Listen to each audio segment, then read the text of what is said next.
ये कहानी 36 साल पुरानी है। 1988 में मटमैला कुर्ता और पायजामा पहने एक किसान नेता मेरठ में आंदोलन करने उतरा।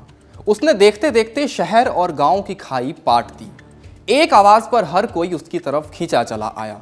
ये प्रदर्शन कम और शक्ति प्रदर्शन ज्यादा था। पत्रकारों को भी ताज्जुब हो रहा था कि जिस किसान को साल भर पहले तक कोई जानता नहीं था, उसने इतना बड़ा आंदोलन कैसे खड़ा कर दिया। आंदोलन की शुरुआत में हुंकार भरी गई, ये दीवानों का खेल है, सिर्फ वही आए जो अंतिम दम तक लड़ने की तैयारी रखते हों। इस आंदोलन का चेहरा थे महेंद्र सिंह टिकैत, वही टिकैत जिनके बेटे राकेश टिकैत 2020 के किसान आंदोलन के प्रमुख चेहरों में से एक थे। सर्दियां पूरी तरह से खत्म नहीं हुई, लेकिन दिल्ली में तापमान एक बार फिर बढ़ गया। ट्रैक्टरों की लंबी लंबी कतारें, आंसू गैस के गोले, सड़कों पर कीलें, पुलिस से आमना सामना, नारेबाजी, किसानों सरकार के बीच कई दौर की बैठकों के साथ साथ 2020 के किसान आंदोलन की यादें एक बार फिर ताज़ा हो गई। 2020 में भी किसानों ने सरकार के कृषि कानूनों के खिलाफ जोरदार प्रदर्शन किया और सरकार को ये कानून वापस लेने पड़े।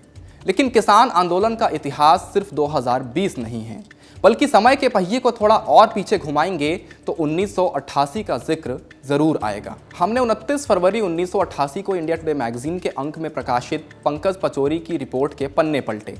अपनी रिपोर्ट की शुरुआत में ही वे कहते हैं, ये लोगों की शक्ति का सबसे प्रभावशाली प्रदर्शन था।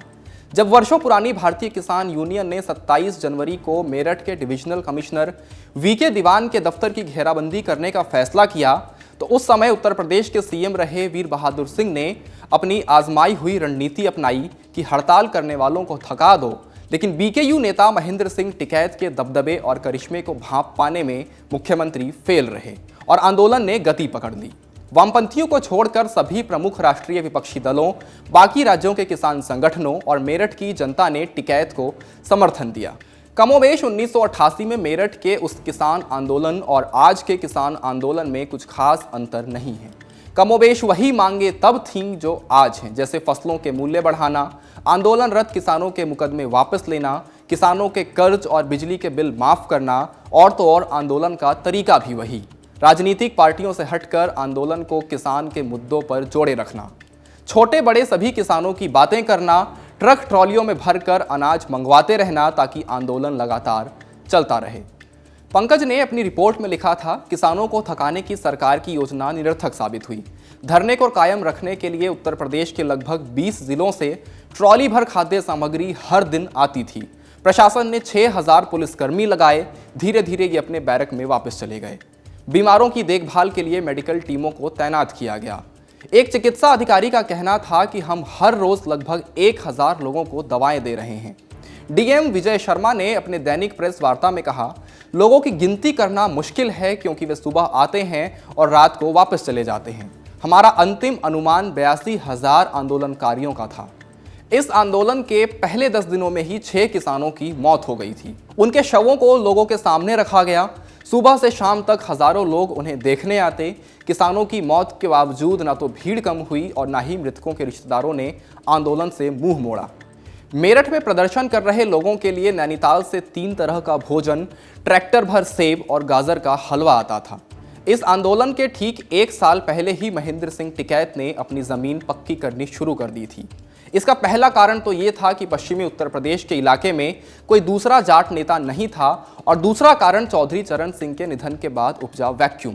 खैर, इस आंदोलन का चुनाव परिणामों पर असर तो बाद में पड़ता। यूपी के सीएम पर इसका असर तुरंत ही दिखने लगा।